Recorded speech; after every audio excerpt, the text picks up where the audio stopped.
కుటుంబ సభ్యులందరిని బట్టి వందనాలు చెల్లిస్తున్నాను.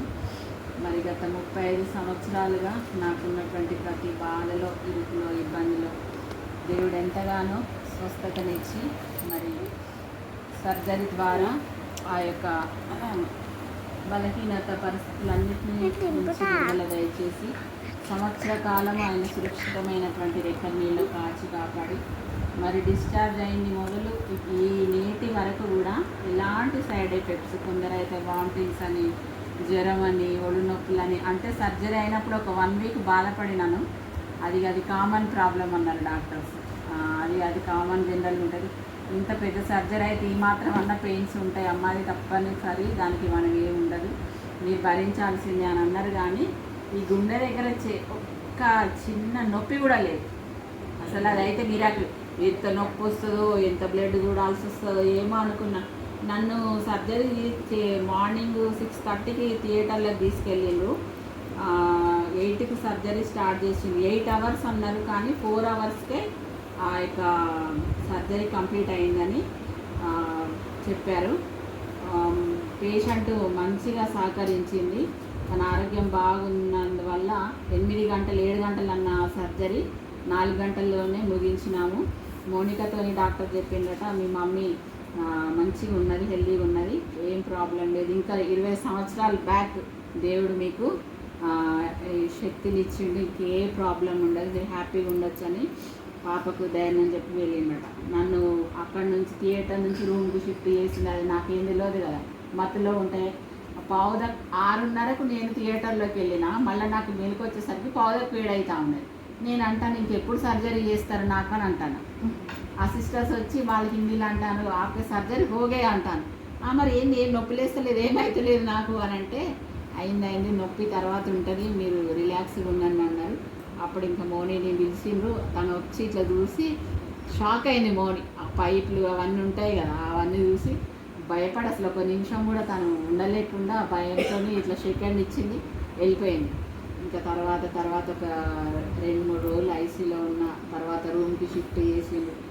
ఏది ఏమైనా ఒక అన్నం తినడం విషయంలో ఆ మందులను బట్టి, వాళ్ళు ఇచ్చిన మెడిసిన్స్, ఆ ఇంజెక్షన్లు, బిఫోర్ సర్జరీకి తీసుకున్న ట్రీట్మెంట్ని బట్టి ఒక అన్నం తినకపోవడం అదొక్కటే సమస్య, వేరే ఏ సమస్య లేదు. మంచి ఆరోగ్యంగా ఉన్నా, అన్ని పనులు చేసుకుంటాను.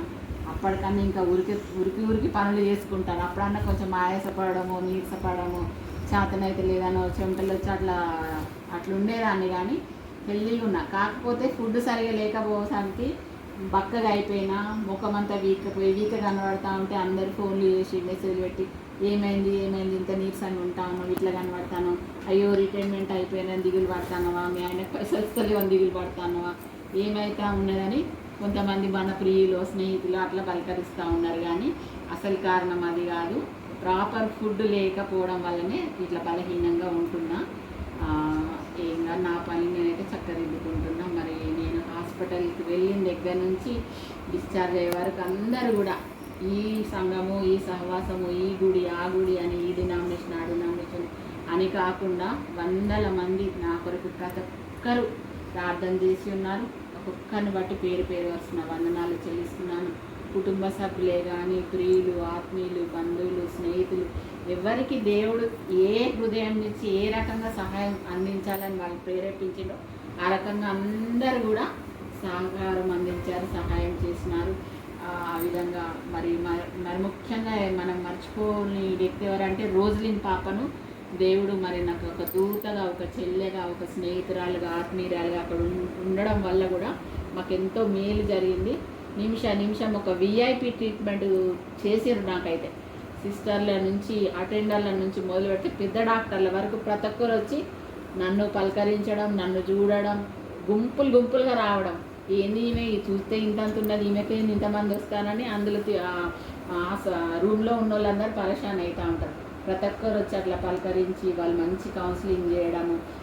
నేను తిండి తినలేక బాధపడతా అంటే ఆ సిస్టర్లు వచ్చి ఆంటీ అని వాళ్ళు దగ్గర తీసుకొని స్పూన్తో, మన ఇంట్లో కూడా మనం తినబెడతామో లేదో కానీ అంత చక్కటి సర్వీసు. అసలు డాక్టర్లది ఏమున్నది, వాళ్ళు ఏదో పెద్ద పనులు చేసిపోతారు. కానీ నర్సులది అయితే మహా గొప్ప సేవ, బ్రహ్మాండమైన సేవ అంటే నర్సులే వాళ్ళది. హాస్పిటల్లో అడ్మిట్ అయితేనే నర్సు గురించి వాళ్ళ జీవితం గురించి మనకు అర్థమవుతుంది. దాన్ని ఉట్టిగా చూస్తే ఏం కాదు, వీళ్ళు డ్యూటీకి పోతారు, ఇంటికి వస్తారు, పండుకుంటారు, ఎప్పుడు చూసినా పండుకొని ఉంటారు. అంటే అక్కడ వాళ్ళ తిరుగుడు, వాళ్ళ శ్రమ, వాళ్ళ కష్టము, ఆ రాసేది, చదివేది, ట్రీట్మెంట్ ఇచ్చేది, ఆ మెడిసిన్స్ గురించి వామ్మో ఒక డాక్టర్కి ఎంత ఉంటుందో ఆల్మోస్ట్ అంత నాలెడ్జ్ నర్సులకు ఉన్నదని నేను స్వతహాగా గమనించిన. నర్సులు ఆ వృత్తిలో ఉన్న వాళ్ళందరికీ వందనాలు చెల్లిస్తూ ఉన్నా. మంచి నన్ను చాలా కేర్ తీసుకున్నారు. మరి మా కూతురు కూడా అక్కడ ఉండడం వల్ల వెంటనే డిశ్చార్జ్ అయ్యి మౌనిక దగ్గర రావడం, అక్కడ ఒక 10 రోజులు రెస్ట్ తీసుకోవడం, ఇంటికి రావడం జరిగింది. మరి అప్పుడు కూడా కొంచెం పడుకోవడానికి ఇప్పటికీ కూడా కాస్త పడుకున్న వెంటనే నిద్ర రాదు. ఒక 1/2 అవర్ 20 మినిట్స్ అట్లా నాకు సెట్ కావడు బాడీ, అదొక్కటి అన్ఈజీగా ఉంటుంది. తర్వాత ఇక నిద్ర పట్టినంటే మంచిగా పడుకుంటా. అక్కడైతే ఒక చిన్న పిల్లలాగా, ఒక చంటి పాపలాగా దుప్పట్లు, దిండ్లు, ఏదో ఏదో ఎన్ని పెట్టి సెట్ చేసినా కూడా అసలు బాడీ సెట్ కాకపోయేది. అంత సమస్యపడి ఏడ్చి ఏడ్చి ఏడ్చి ఎక్కడి నుంచి నొప్పి వస్తుందో, ఎక్కడి నుంచి వస్తుందో అర్థం కాని కల్లోలం అయిపోయి వేడి నీళ్ళతో కాపడం పెట్టుడు, ఐస్ వాటర్తో కాపడం పెట్టుడు, ఐస్తోని కాపడం, ఎన్నో ప్రయత్నాలు చేసినా కానీ అది పోయే రోజే పోతుంది. అంతే కదా, అంత పెద్ద సర్జరీ కాబట్టి అది పోయే రోజే పోతుంది. మరి అంత బ్లడ్ కూడా పోయింది. నాకు బ్లడ్ ఇచ్చిండు టోనీ, మన బబ్లీ, హుజరాబాద్ బాబు, జీవన్, ఇంకా కొంతమంది ఫ్రెండ్స్. వెంటనే వాళ్ళందరూ వచ్చి స్పందించి బ్లడ్ కూడా నాకు అందించి బిడ్డలందరినీ దేవుడు దీవించాలి. మరి ఆ విధంగా ఆర్థిక సహాయము, ప్రార్థన సహాయము, రక్త సహాయము, టైం టు టైము. మరి వాళ్ళ సుచరిత వాళ్ళ అనిల్ కూడా, ఆ కుమారుడు వాళ్ళు కూడా నన్ను, ఆ వదినమ్మ అయితే ఆమె నడవలేని స్థితిలో, నిస్సహాయ స్థితిలో కూడా వీల్ చైర్లో వచ్చి, వాళ్ళు ఏదో పని మీద, హాస్పిటల్ పని మీద వచ్చిండ్రు, అయినా కూడా నేను పోకుంటే ఏంది అనుకోకుండా వాళ్ళు వచ్చి నన్ను దర్శించి మంచి ప్రార్థన చేసి, అసలు దేవుడు మీతో ఉన్నాడు, దూతలు మీతో ఉన్నదని మంచి అద్భుతమైనటువంటి ప్రార్థన చేసిపోయింది స్వర్ణ. దేవుడు మరి ఆ విధంగా నన్ను మంచి కాపుదలనిచ్చి తొందరగా, అంటే వెంటనే ఒక 24 అవర్స్ 2 డేస్ కూడా వెంటిలేటర్ మీద పెట్టాలన్న పరిస్థితి చెప్పిండ్రు. కానీ అసలు ఈవినింగ్ వరకు అన్నీ తీసేసిండ్రు. అరే ఏంది ఇంత తొందరగా ఇస్తానని వాళ్ళ నర్సులు వాళ్ళ భాషలో, వాళ్ళ వేరే లాంగ్వేజ్ ఉన్నది, ఆ లాంగ్వేజ్లో, హిందీలో, ఇంగ్లీష్లో మాట్లాడుకుంటాను. నాకు కొంచెం వినబడుతుంది.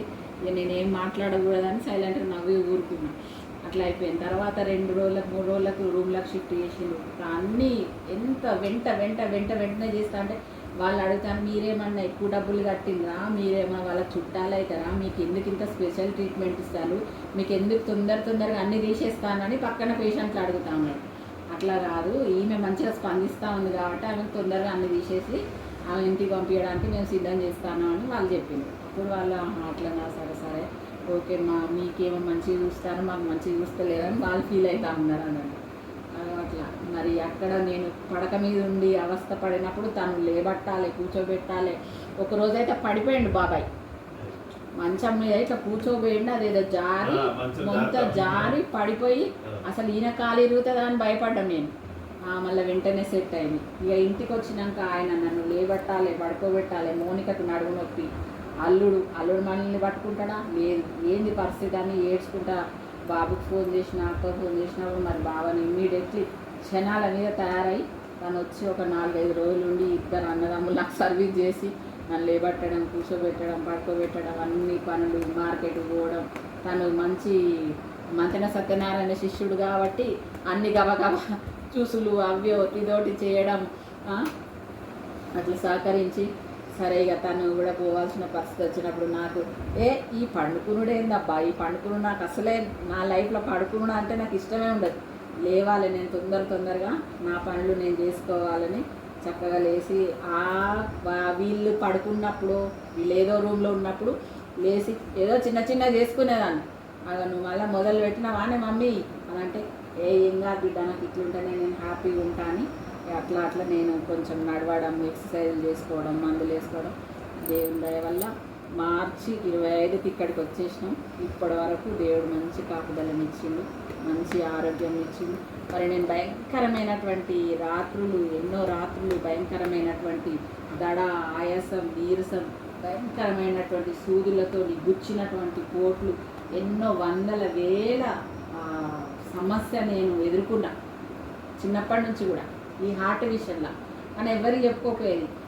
ఈ తనని మాత్రం ఇట్లా గట్టిగా బట్టి లాగేదాన్ని. ఇక లాగితే అది ఇండికేషన్ అయ్యేది ఆయనకు నొప్పి వస్తాను కదా అని లేచి ఏమవుతుంది అని అంటే అసలు ఇక ఊపిరి రాదు, కళ్ళల్లో నుంచి నీళ్ళు గారిపోతా ఉంటే భయంకరమైన నొప్పి, నోట్ల నుంచి మాట రాదు, ఆ ప్రాణం అంతా అల్లకల్లం అవుతూ ఉంటుంది. తను లేచి ప్రార్థన చేసి కాస్త మంచినీళ్ళు ఇచ్చి కాస్త ఇట్లా ప్రెస్ చేసినట్టు చేసి ఏదో అట్లా చేసి నేను మంచిగా రిలాక్స్ కావటట్టు చేసి ఇక ప్రార్థన చేసుకుంటూ అట్లా కూర్చునేది. ఏదో అట్లా తెల్లవారేది. మళ్ళీ తెల్లవారినాక యథావిధి ఉండేదాన్ని. మళ్ళీ నాకు నొప్పి వచ్చిందని కానీ నేను బాధపడ్డా కానీ పక్కన రూమ్లో ఉన్న నా పిల్లలకు కూడా తెలియకుండా నేను మేనేజ్ చేసుకునేదాన్ని. ఏ జబ్బు రాని ఏది రాని కానీ మళ్ళీ వెంటనే ఒక పూటకో ఒక గంటకో ఒక రోజుకో ఈ గుండె జబ్బు వచ్చింది లేకుంటే గుండెదాడి వచ్చింది పడుకున్నది పడక మీద ఉన్నది అనేది అసలు కొన్ని సంవత్సరాల వరకు కూడా ఎవరికి తెలియకుండా మెయింటైన్ చేసుకున్నాం. ఆ ధైర్యం దేవుడు నాకు ఇచ్చిండు. మనం ప్రతి ఒక్కరం ఏదో ఒక జబ్బో వేదన సమస్యలు ఉంటాము. కాకపోతే మనకు ఆర్థికంగా మన పరిస్థితులు మంచిగా లేకపోవచ్చు కానీ మానసికంగా అయితే మస్తు ధైర్యంగా నేను నా పరిస్థితి నుంచి నేను నిలదొక్కుకోగలిగిన. డాక్టర్ ఏమన్నాడంటే ఇప్పటికీ 3 సార్లు నేను సర్జరీ వారికి వెళ్ళి రిజెక్ట్ చేయబడ్డా. ఫస్ట్ ఒకసారి గ్లోబల్ హాస్పిటల్కి వెళ్ళినాం, స్టార్ హాస్పిటల్కి వెళ్ళినాం, తర్వాత ఉషా ముల్లపూడికి వెళ్ళినాం, లాస్ట్ ఇక్కడ రోహిణి హాస్పిటల్కి కూడా వెళ్ళినాం. ఇన్నిసార్లు అయినా కూడా మళ్ళీ నీకు ఇప్పుడే సమయం రాలేదన్న రోహిణిలోనే కొంచెం అదేదో పరిస్థితులు మంచిగా లేవు, మనం మంచి హాస్పిటల్ తీసుకుపోవాలని వెంటనే టోని ఆంటీ మనం ఇక్కడ వద్దు, ఇక్కడ అంతా సరిగా లేదు ట్రీట్మెంట్ అని వెంటనే నన్ను అపోలోకి తీసుకుపోయాడు. అక్కడికి పోయినాక కూడా సంవత్సరం టైం ఇచ్చారు డాక్టర్.